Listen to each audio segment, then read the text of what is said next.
என்னங்க பெருசு, என் மொத்த ஊதியத்தையும் ராணுவத்திற்கு சமர்ப்பிக்கிறேன். சூரியகுமார் அதிரடி. நியூஸ் 10 தமிழ் நேயர்களுக்கு வணக்கம். ஆசிய கோப்பை கிரிக்கெட் இறுதிப் போட்டியில் இந்திய அணி பாகிஸ்தானை வீழ்த்தி சாம்பியன் பட்டம் வென்றது.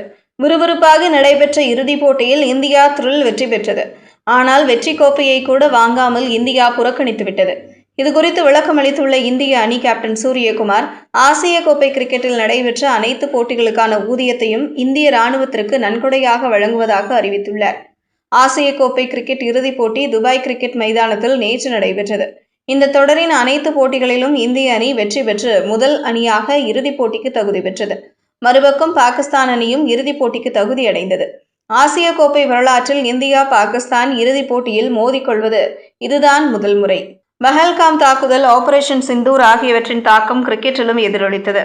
முதல் போட்டியிலேயே பாகிஸ்தான் வீரர்களுடன் இந்தியா கைகுலுக்கவில்லை என்ற சர்ச்சை வெடித்தது. தொடர்ந்து இரண்டாவது போட்டியில் மைதானத்தில் இருந்த இந்திய ரசிகர்கள் ஆரவாரம் செய்தபோது பாகிஸ்தான் அணியின் பந்து வீச்சாளர் ஹாரிஸ் ராஃப் செயல் ஆகியவை சர்ச்சைக்குரியதாகியிருந்தது. இந்திய அணி கேப்டன் சூரியகுமார் பாகிஸ்தானுக்கு எதிரான முதல் போட்டி வெற்றியை இந்திய ராணுவத்திற்கும் பஹல்காம் தாக்குதலில் பாதிக்கப்பட்ட மக்களுக்கும் சமர்ப்பித்திருந்தார். இந்த நிலையில் ஆசிய கோப்பை இறுதிப் போட்டி நேற்று விறுவிறுப்பாக நடைபெற்றது. முதலில் பேட்டிங் செய்த பாகிஸ்தான் அதிரடியாக ஆடியது. ஆனால் இந்திய பவுலர்கள் கம்பேக் கொடுத்து பாகிஸ்தானை 146 ரன்களில் ஆல் அவுட் செய்தது. எளிய இலக்குடன் களமிறங்கிய இந்தியா தொடக்கத்திலேயே அபிஷேக், சுப்மன், சூரியகுமார் ஆகிய 3 விக்கெட்டுகளை இழந்து தடுமாறியது. பிறகு திலக் வர்மா, சஞ்சு சாம்சன், சிவம், ரிங்கோ ஆகியோரின் அதிரடி ஆட்டத்தால் இந்திய அணி த்ரில் வெற்றி பெற்றது. இந்திய அணி 9வது முறையாக ஆசிய கோப்பையை வென்றுள்ளது. நள்ளிரவு நேரத்தில் இந்தியாவில் கூட வெற்றியை கோலாகலமாக கொண்டாடினார்கள். ஆனால் துபாய் மைதானத்தில் இந்திய அணி கோப்பை, பதக்கம் உள்ளிட்டவற்றை புறக்கணித்துள்ளது பேசுபொருளாகியுள்ளது. ஆசிய கிரிக்கெட் கவுன்சில் தலைவர் மோஹ்சின் நக்வியிடம் கோப்பையை வாங்க மாட்டோம் என்று இந்திய அணி புறக்கணித்து விட்டதாக தகவல் வெளியானது.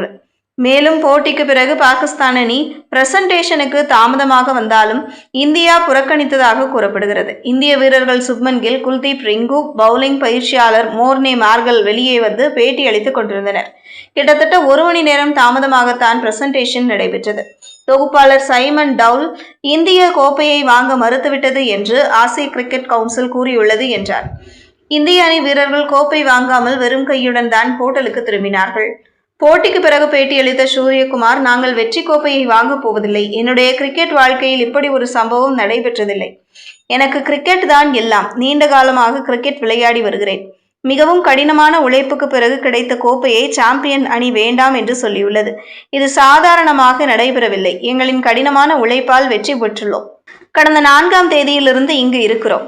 கடந்த 2 நாட்களில் 2 நல்ல போட்டிகள் அமைந்துள்ளன. இந்த இடத்திற்கு நாங்கள் தகுதியானவர்கள் தான் என நினைக்கிறேன்.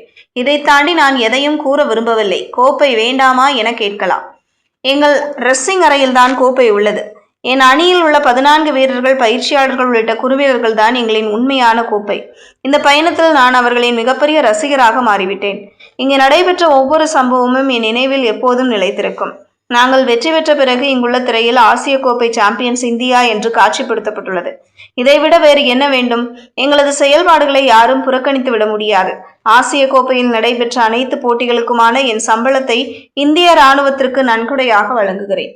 இந்த முடிவையும் சிலர் சர்ச்சையாக்கலாம். ஆனால் என்னை பொறுத்தவரை இதுதான் சரியான செயல் என்று கூறினார். செய்திகளை உடனுக்குடனும் துல்லியமாகவும் தெரிந்து கொள்ள நியூஸ் 10 தமிழ் சேனலை பின்தொடருங்கள்.